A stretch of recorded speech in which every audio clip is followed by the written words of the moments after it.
Ang puting paniki, buhay na marshmallows? Takot ka rin ba sa paniki? Anong pumapasok sa isip mo kapag napapag-usapan ng salitang paniki? Di ba vampira?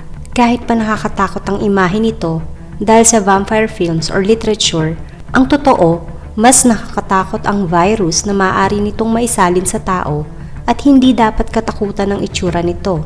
Magandang araw mga Kanoypi! Isa na namang kwentong kabibiliban mo na ngayon mo lang makikita, kaya kung hindi ka pa nakapag-subscribe sa aking channel, ay huwag mong kalimutang pindutin ang subscribe button at hihit ang notification bell upang lagi kang updated sa mga kakaibang videos na aking ipopost. Sila ang mga vampire bats na kayang sumipsip ng dugo ng 25 baka sa loob ng isang taon kung sila ay may bilang na 100 pataas upang sama-samang atakihin ng biktima. Notorious ito sa gabi at sabay-sabay na nambibiktima ng hayop gamit ang matatalim nilang mga ngipin. Ngunit, hindi lahat ng paniki ay nakakatakot ang itsura. Alam mo ba na may isang uri nito na sobrang pagka-cute na animoy isang maliit na buhay na marshmallow dahil sa puting kulay nito? Kung hindi mo pa ito naririnig, ito ang aking kwento, sapagkat ito ay totoo at sila ay nabubuhay sa mundo. Ito ay ang Honduran bat na may scientific name na Ectophila alba. Ito ay sumusukat lamang ng 3.7 hanggang 4.7 cm at may timbang na 5 hanggang 6 na gramo. Ang Honduran bat ay mas maliit sa normal na paniki. Mayroon lamang itong 15 hanggang 20 years na lifespan. Ito ay nadiskubre ng mga tao sa Honduras taong 1898 at 1963. Ito ay mayroon ding floppy white coat. Ang kanilang mga tenga, mukha, ilong at parte ng hita at pakpak ay kulay bright orange. Walang balahibo na tumutubo sa itim nitong pakpak na sumusukat lamang ng 4 inches. Sobrang liit talaga, di ba? Ito lamang ang species ng bat na walang buntot, di kagaya ng ibang klase ng paniki.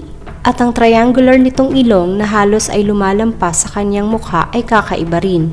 Kaya ito ay tinawag ng mga siyentipiko na leaf nose bats. Ang skull o bungo nito ay natatakluban ng manipis na black membrane na nagpoprotekta sa kanya laban sa ultraviolet radiation na kung saan ito ay isang uri ng natural sunscreen.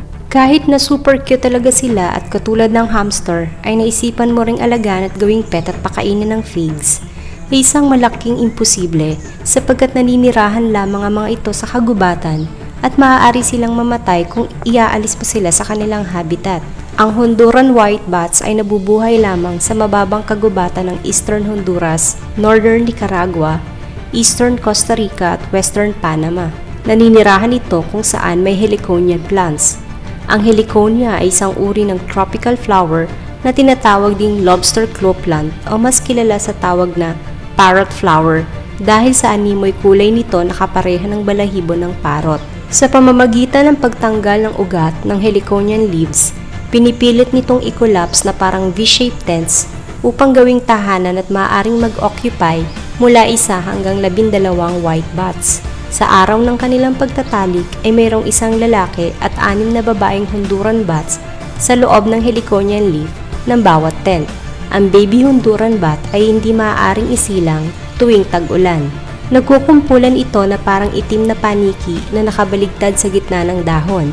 Ang tent na ito ang tumutulong sa kanila upang maprotektahan sa ulan, init ng araw at mga kaaway o predators. Ang paniki na ito ay namimili ng dahon na may taas na 6 feet mula sa lupa upang hindi sila madaling atakihin ng kalaban. Ngunit ang dahon ng heliconia ay hindi matibay na kapag may kaaway na magtangkang galawin ng mga ito ay mabilis itong mag-shake na kung saan ito ang nagbibigay sa kanila ng signal na may dumarating na kaaway kung kaya't mabilis sa mga itong makalipad palayo. Bakit nga ba puti ang kulay ng Honduran bat? Bakit hindi berde? Gayong nagtatago ito sa loob ng dahon.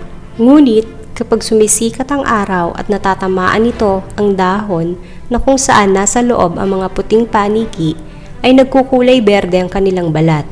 Ngunit, ang tent na ito ay hindi pang matagalan. Madalang ang mga itong bumalik ng maraming beses sa parehas na dahon sa loob ng isang araw.